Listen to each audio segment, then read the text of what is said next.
Bác chúa là con cô về không quên đâu. Cho trong gia đình, cái tủ được. Tủ được này.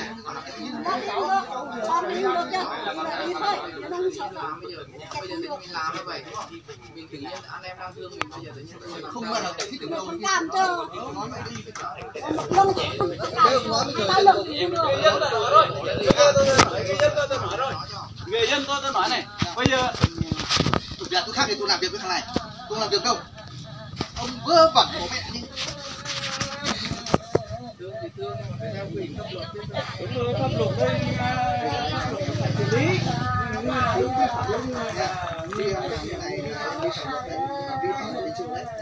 Bây giờ họ thuê nhà cửa thì khó khăn, bây giờ làm cái gì? Bây giờ làm là bỏ. Tôi nói ông đi ra chỗ khác. Tôi không nói chuyện đâu. Được chưa? Tôi tóc cởi ông đi ra chỗ khác. Tôi đang nói chuyện với anh em đây. Không liên quan đâu. Tôi nói người nói có người kẻ nghe chứ.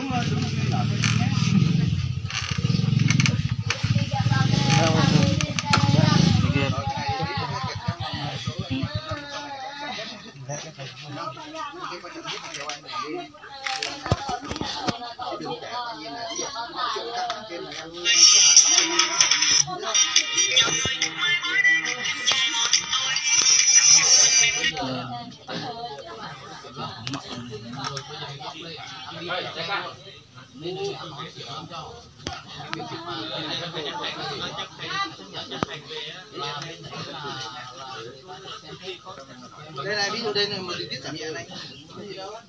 Có những cái đâu đây thì người ta thể làm giảm nhẹ cho cái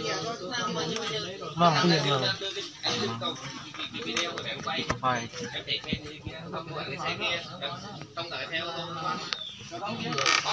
con mấy con mà con đấy trong thẳng của anh em đông đây như này đông anh em mới chạy tới chứ không chạy tới nó thẳng thẳng thôi có nhiều cái Thế là sai chứ. anh nói nếu mà anh đưa cái đó ra hả Anh nói đúng thì anh em nó đã bỏ qua thì nó lẽ là từ viết văn là người cậu mình bây giờ này con phải bỏ mất tất cả là hết chưa? Là hết.